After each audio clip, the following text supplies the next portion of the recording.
Welcome to the Right Take Podcast. News, ideas, and conversations at the intersection of politics and culture. A project of the David Horowitz Freedom Center. I will be your host, Mark Tapson. Greetings and welcome back to the Right Take Podcast. I am your host, Mark Tapson. Recently, I began watching a 4-part documentary series on Angel Studios called Live Not by Lies, which is based on the 2020 book by Rod Dreher. I've only just started, so I can't say much about the series yet, except that it's good so far. I definitely recommend it because it compellingly presents an important message. I love the book, and I've actually given it to some friends. The subtitle of the book is A Manual for Christian Dissidents, and the book uses the testaments of survivors of Soviet totalitarianism who managed to preserve their faith and their integrity through times of tyranny, as a warning to us today in the West that totalitarianism is on the rise again, what the author calls a soft totalitarianism that creeps up on us in ways that are difficult to see as a threat until it's too late. Americans have been blessed with unprecedented freedom for the 250 years of our history, so blessed that it's impossible for most of us to imagine that we could ever succumb to totalitarian tyranny. We tell ourselves, it could never happen here. Famous last words, right? Look at how successfully the left has captured every institution of the culture, from universities to the entertainment arena to the news media. Look at how successful they have been at flooding the nation with a small nation's worth of illegal immigrants to change our demography and our electoral politics. Look at how successful they were, until recently, at weaponizing nearly every government agency from the IRS to the FBI against patriotic citizens. Look at how successful they have been at dumbing down generation after generation of young people who now don't know their own history, are disconnected from their own civilizational legacy, who don't understand the way their own political system operates, who have been indoctrinated to reject capitalism for socialism, to reject Christianity for a sort of religion of self and identity, to reject freedom of speech as a tool for fascism, to reject rational debate for the assassination of political opponents. Look at how successful the radical left has been at steering this country toward embracing one-party hegemony and totalitarian thinking.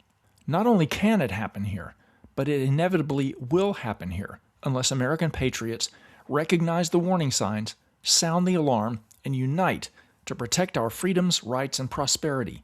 One of those American patriots who is sounding the alarm is my guest today at The Right Take, and we're going to talk about just how much of a foothold totalitarianism has in this country and what to do about it. So stay tuned, you don't want to miss this conversation, and don't forget to subscribe to The Right Take if you don't already, so you don't miss any of the compelling conversations we're having here. Don't touch that dial.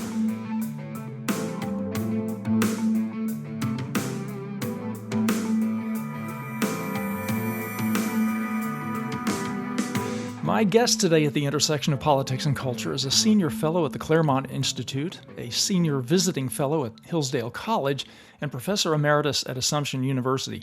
He's written widely on everything from French politics to the Russian dissident Alexander Solzhenitsyn to totalitarianism.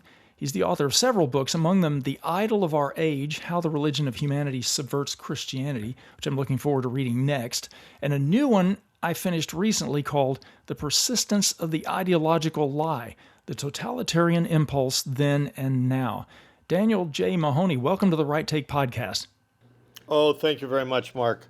I've been looking forward to this because there's so many big ideas to explore in your writing, I hardly know where to begin. How about if we start with this recent 3-part series of articles you did at the American Mind titled Christianity in the West? That's the kind of big picture topic I'd love to dive into.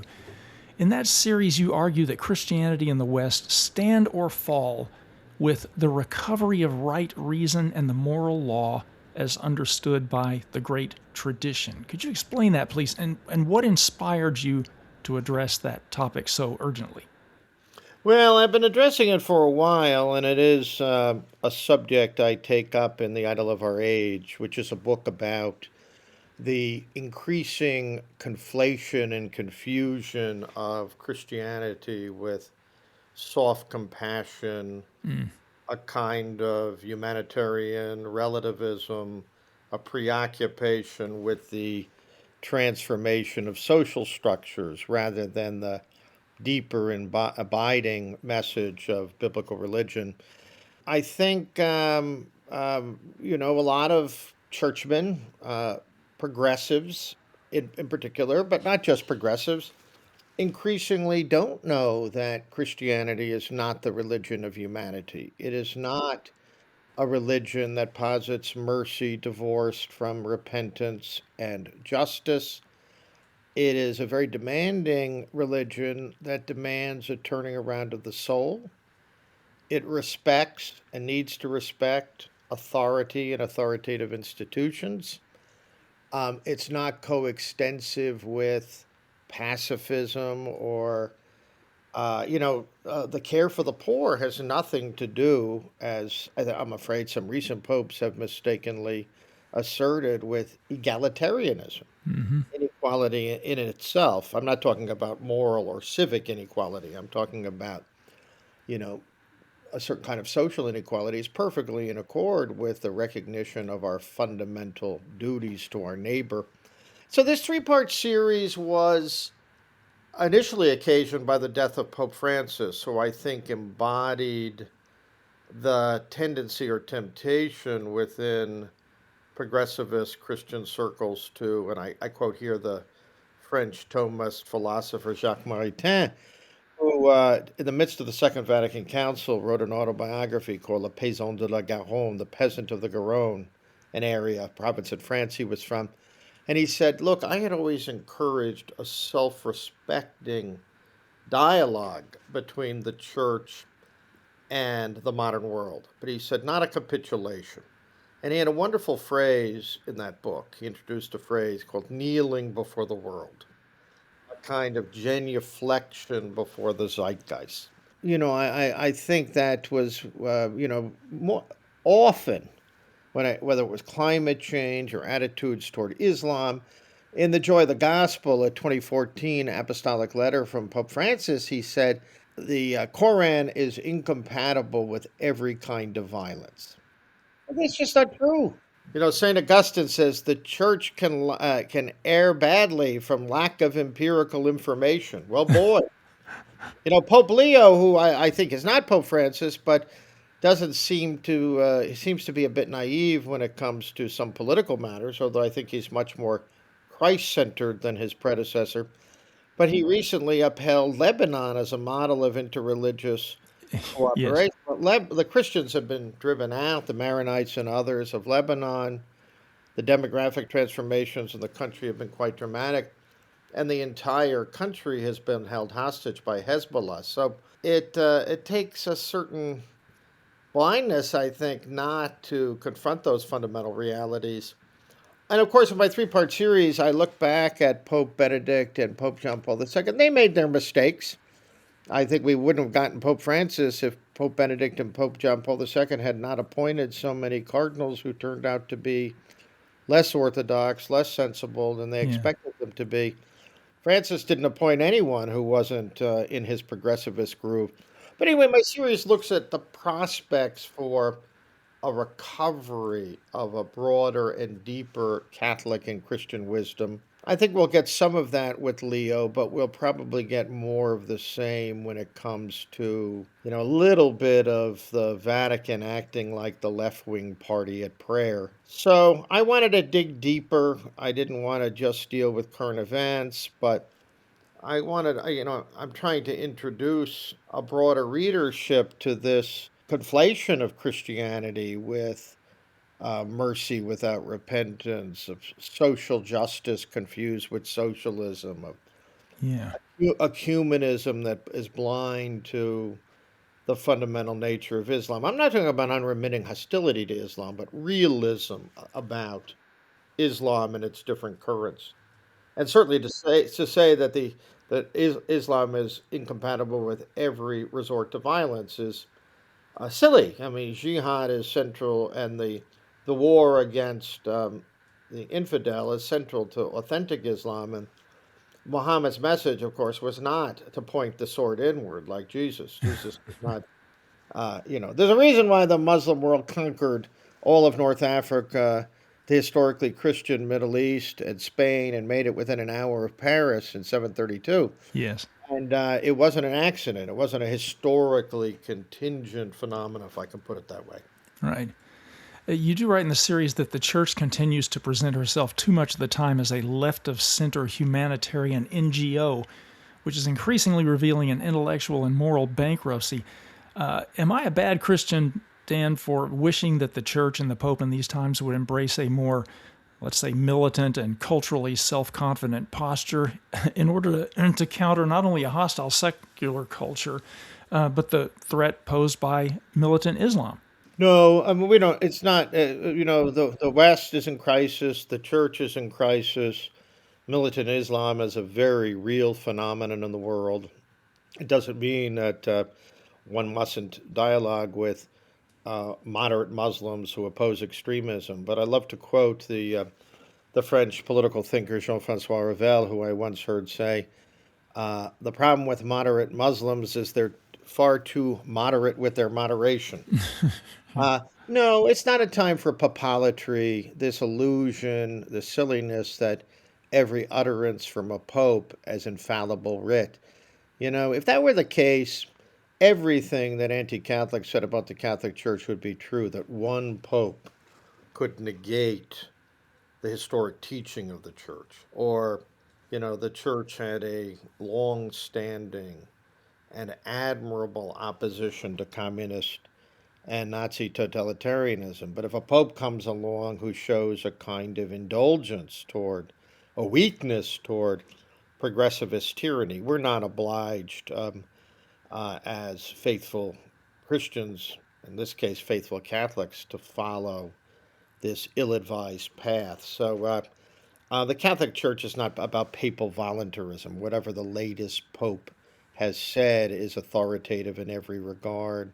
Francis had a tendency to emphasize things that were, simply a matter of empirical and prudential judgment and make them authoritative for Christians, like a certain interpretation of climate change or economic redistribution or third worldism, while downplaying the non-negotiable orthodoxies at the center of the faith. So, no, no, and I'm a strong believer that the Christian religion stands or falls with Western civilization. So Yeah. we can't be blind to the fate of the West. And frankly, I'm rather startled that this Pope too seems to think Europe should just have open borders and Right. allow, in the name of humanitarianism, allow itself to be demographically, culturally, spiritually, and politically transformed.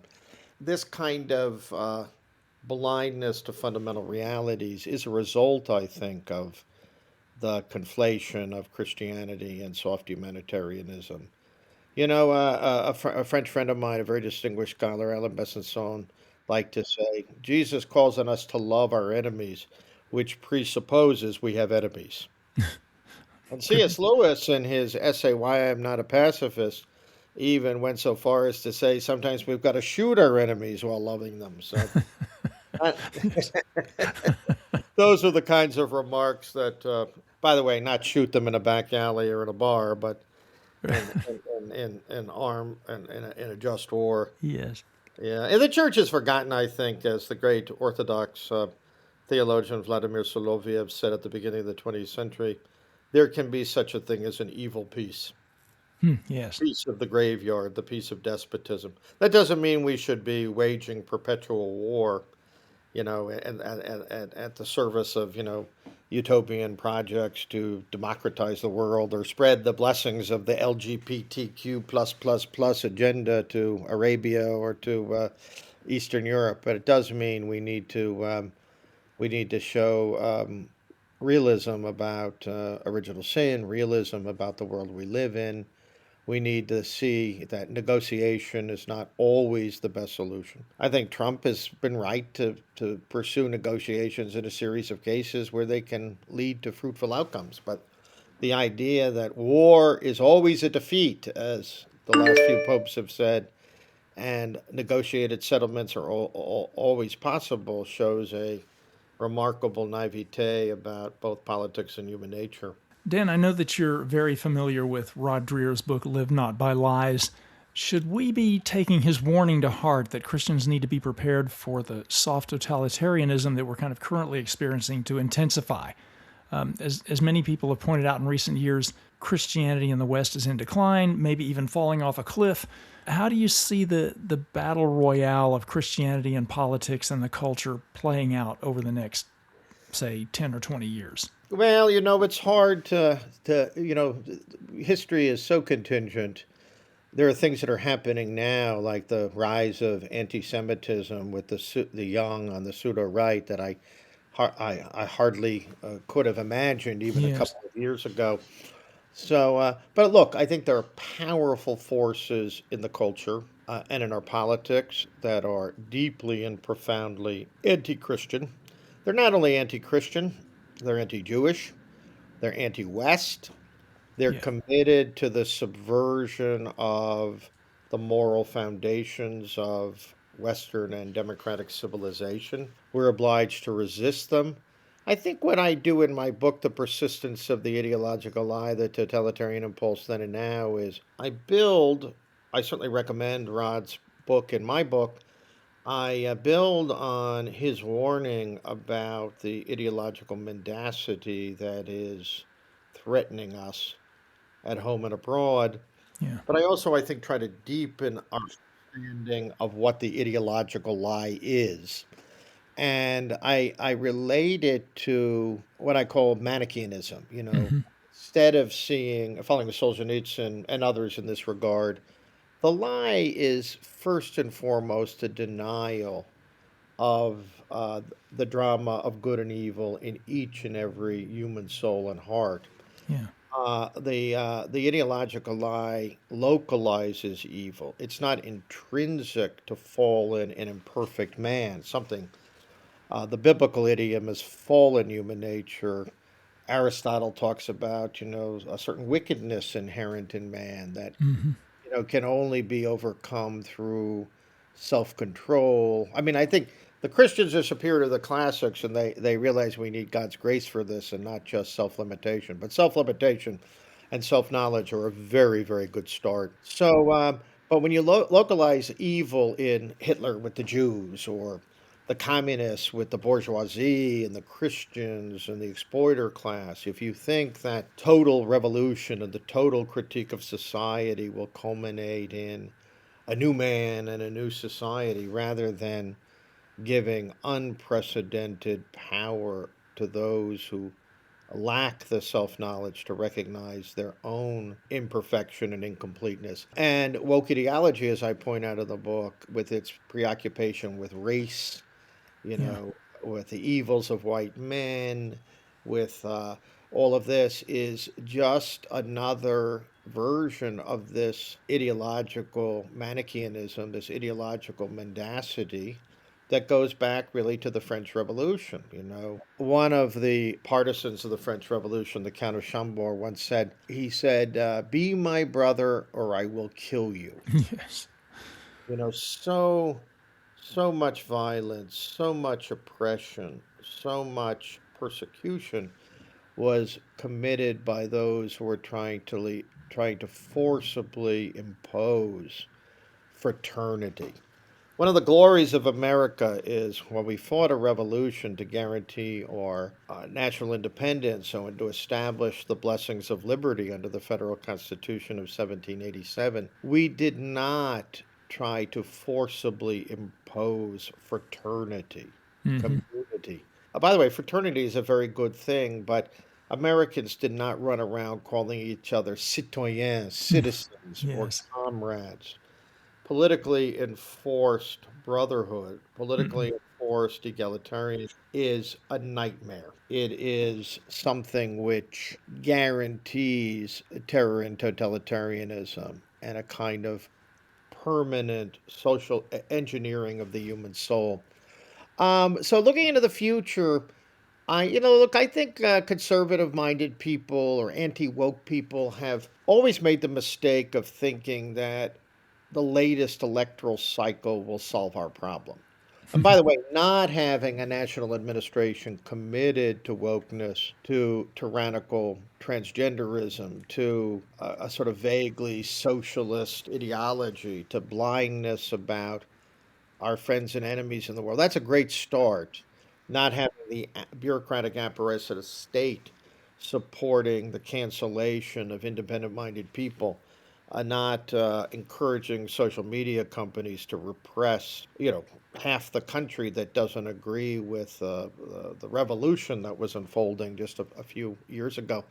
That's a good step. But center right parties have won elections in the United States and elsewhere for many years, going back to Reagan and Thatcher. And yet, the cultural revolution proceeded apace. Andrew Sullivan, who is political and moral authority I don't normally cite, but who has some lucidity about wokeness, said in 2020, all these parents who thought you could send your kids to Williams or, some equivalent, some Ivy League school, and they would come out, well, they'd go out in the real world eventually and sort of forget all the indoctrination they learned. He said it was nonsense because he says we're all living on college campus now. Yes. And by the way, I would add one more feature of and by the way, those traits, those tendencies are still deeply ensconced in the institutions of civil society. It's nice, for example, to have an administration that is trying to de-ideologize the armed forces. That's a good step. But we should not fool ourselves that the problem of institutionalized wokeness, mendacity, these very strong instantiations of the ideological lie are all around us. And, it doesn't just start in college. Much of this indoctrination around what the late, great Sir Roger Scruton, the conservative political philosopher, British Hmm. English political philosopher, called the culture of repudiation. Yes. Deep-seated project to repudiate our civilization, to teach young people that is the source of racism, sexism, homophobia, transphobia, a concerted effort to undermine classical thought, biblical religion, the dignity of the American founding. We'd be foolish to think most of that has gone away.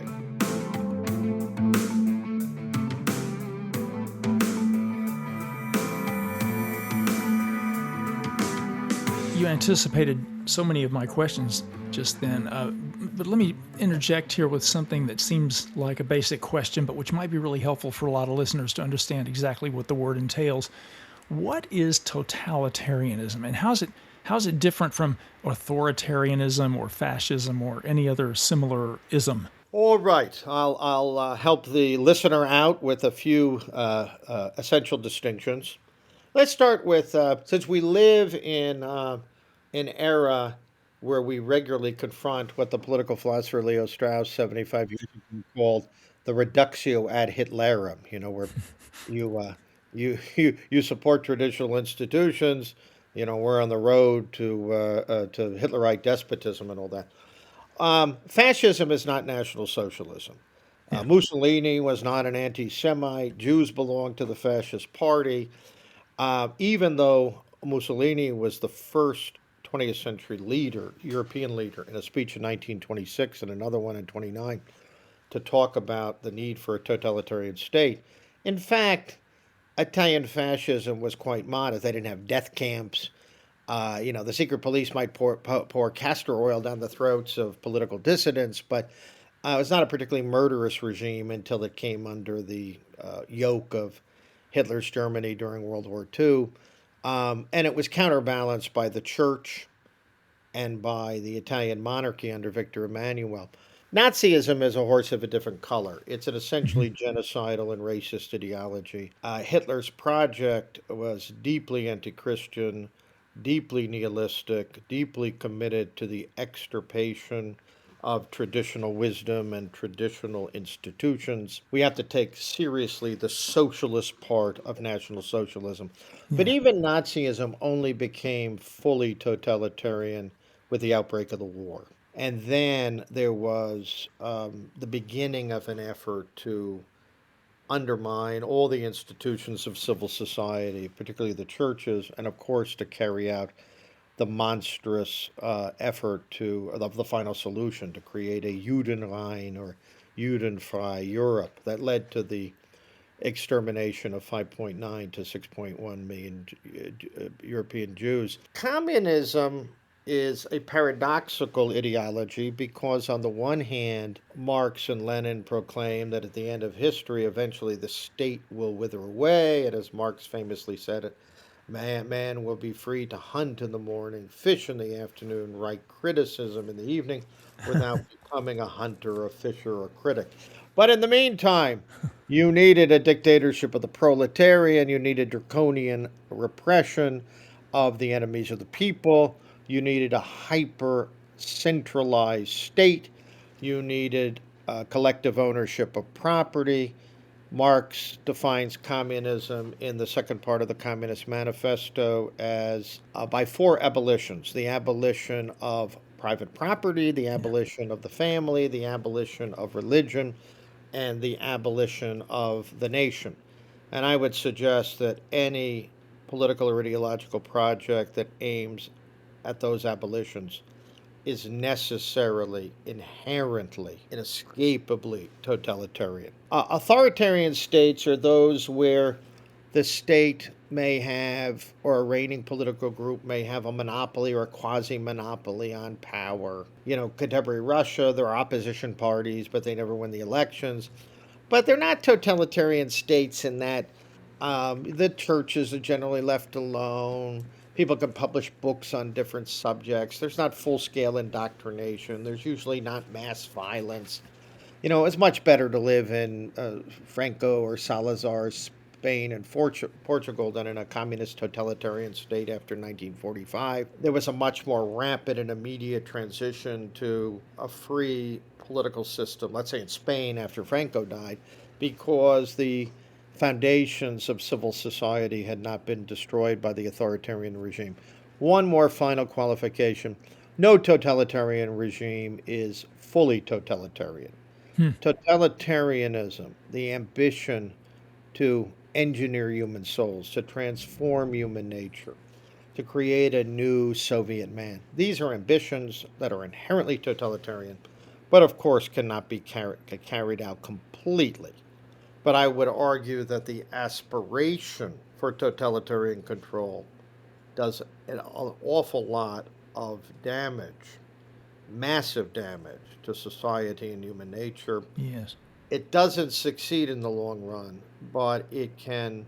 Totalitarian regimes and ideologies may not be able, in the end, to transform human nature, to conquer human nature, but they can do a great deal to undermine it, to mutilate it, to oppress it.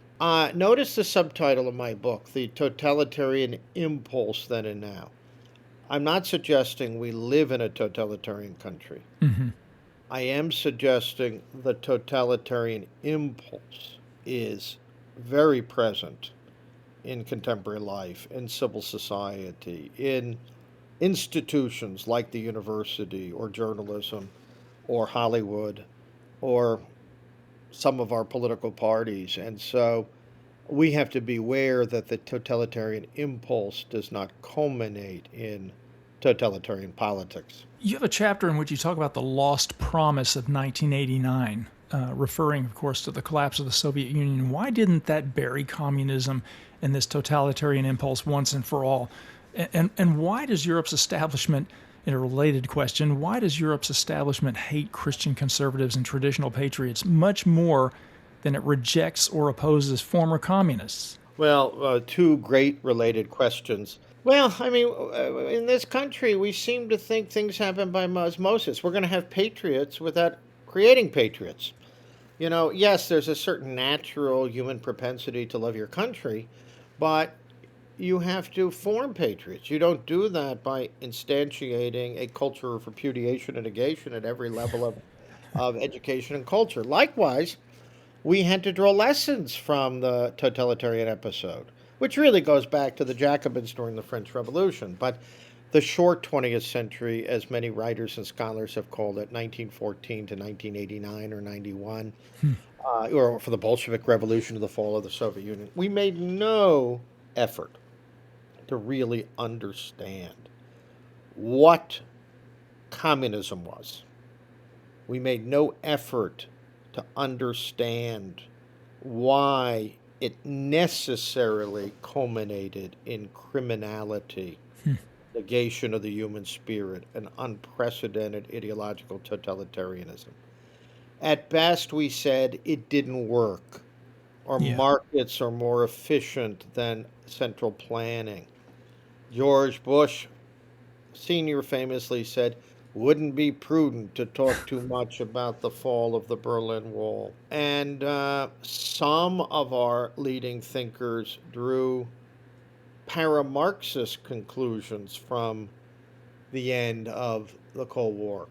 Francis Fukuyama, no Marxist, basically said the victory of communism, the victory of democratic capitalism Hmm. was historically inevitable. And we have now arrived at an end of history where there will be no future fundamental ideological challenges to the hegemony of liberal democracy and democratic capitalism. It was pure foolishness. It was extrapolating from a moment in time and not seeing that the human and political question would endure. There is no end of history. And liberal democracy is plagued by many internal problems. Yes. We've all noticed that it's radicalized considerably. Who would have thought that transgenderism was a necessary component of fidelity to the democratic proposition? It's absurd. And why you ask? Do European elites and progressive elites in this country disdain Christian conservatives? Why does saving democracy, to use that Orwellian locution, demand quasi repression and certainly, nonstop rhetorical attack on those who emphasize what our forebears used to emphasize, the moral and religious foundations of a democratic republic or simply a free society. And it's because what they mean by democracy is not all that different in principle, maybe not in practice immediately, from what the communists meant. I don't mean to say they're communists or even pro communist, but I mean they share a kind of hostility to religion as outmoded, as outdated, as reactionary. They share, as Ryszard Legutko, the Polish philosopher, wrote in *The Demon and Democracy*. They share the view that the fundamental way to understand politics and society is there are two camps: those on the side of progress, which is secular, progressive, social democratic, or socialist, worry of the very idea that there's a normative human nature and enduring standards of right and wrong. And so, as Legutko says, European progressives in the United States, share some of those ends or goals that the communists had. And they see Christian Democrats, I'm using that in the generic sense, people who Hmm. believe that the spirit of religion and the spirit of liberty go hand in hand, as Alexis de Tocqueville famously put it in Democracy in America in 1835. They see them as anti democratic. And notice, democracy, progressive democracy, so defined, has very little to do with the will of the people. Yes. If the people are foolish enough to think that democracy, rightly understood, has some traditional and conservative foundations, then it must be made clear that they are not true Democrats. That progress demands overcoming the oppressive weight of the past. So it's very hard to us to realize that. I'm not saying that the advocates of what the Hungarian philosopher Orwell Kolnai calls progressive democracy. I'm not saying they in their minds they want gulags or they want to repress democracy, but they have a mindset that leads them to see half of the population in their countries as opponents of progressive democracy as they understand it. Yeah. So that's another way of highlighting what I've just called the totalitarian impulse that haunts this, I call it self-radicalizing democracy. It's Hmm. not what George Washington or Abraham Lincoln or probably even Franklin Delano Roosevelt meant by democracy. It's something much more radical than that.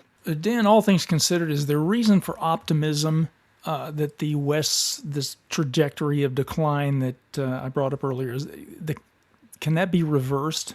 You know, um, it's probably never really a good thing to be an optimist. Uh, uh, um, because, the evidence for optimism is simply not there. On the Yes. other hand, we need to hold on to hope, which Yes. is different than optimism. Optimism is often linked to naivete or linked to that progressivist philosophy of history that I was criticizing. Hope means we can have a certain confidence in the resources of human nature, the fact that eventually, slowly, belatedly, many people wake up. The reaction, I think, against the transgender madness has set in, for example. Hmm.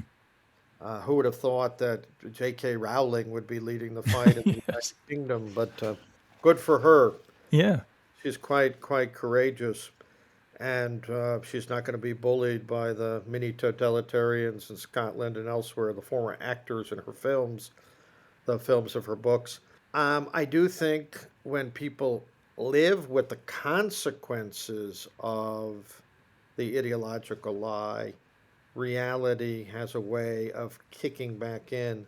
The Latin poet Horace famously said you could throw nature, human nature, out the front door, but it will always return through the back window. But sometimes it returns in really distorted ways.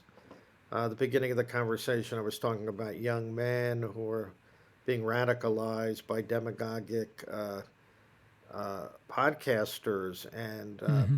their reaction to wokeness is, being too open to people like, Alan Tate and Fuentes. And just because the woke called you Nazis falsely and grievously doesn't mean you should have a soft spot for Nazis.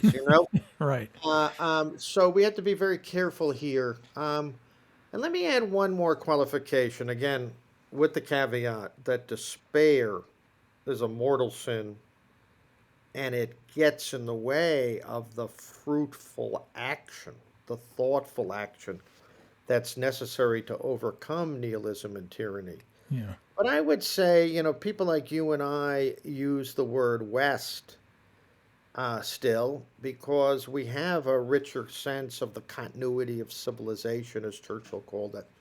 Hmm. When Churchill gave his great finest hour speech on June 18th, 1940, he didn't talk about democracy being at stake. It was Christian civilization that Yes. Nazism was attacking. Christendom. Right. You know, Today very few people understand the West in that way. Hmm. That even liberal democracy depends on a continuity of a richer and broader civilization. Our forebears, who were people of faith, the classical tradition of political prudence. We all act as if democracy began an hour and a half ago. And so I would say educationally, we need to recover a richer notion of democracy, one rooted in the broader resources of Western civilization. But there are some promising developments. There are Christian classical schools. There are the Hmm. Bardi classical schools sponsored by Hillsdale College. There's alternative universities like UATX. There's these new centers for the study of civic leadership and statesmanship in Western civilization that are opening up in a series of red and purple states and Hmm. are um, self consciously, they're not necessarily conservative per se, although they hire some conservatives, but they're self consciously opposed to the culture of repudiation and negation. So Yes. those are all signs of hope. But but complacency. I mean, it was really silly after the 2024 presidential election how many articles I read. I wrote one criticizing this view that wokeness was over. Hardly, Yes. hardly. Right. But is it a bit on the defensive? Yes. But could that all change when another administration, unrepentant, committed to a certain level of ideological mendacity, comes to power? Of course. And the universities are biding their times. Yeah. Many of them, is the DEI thinking gone? No. But it's a lot harder to institutionalize when you've got an administration and courts that have declared it to be, incompatible with American principles.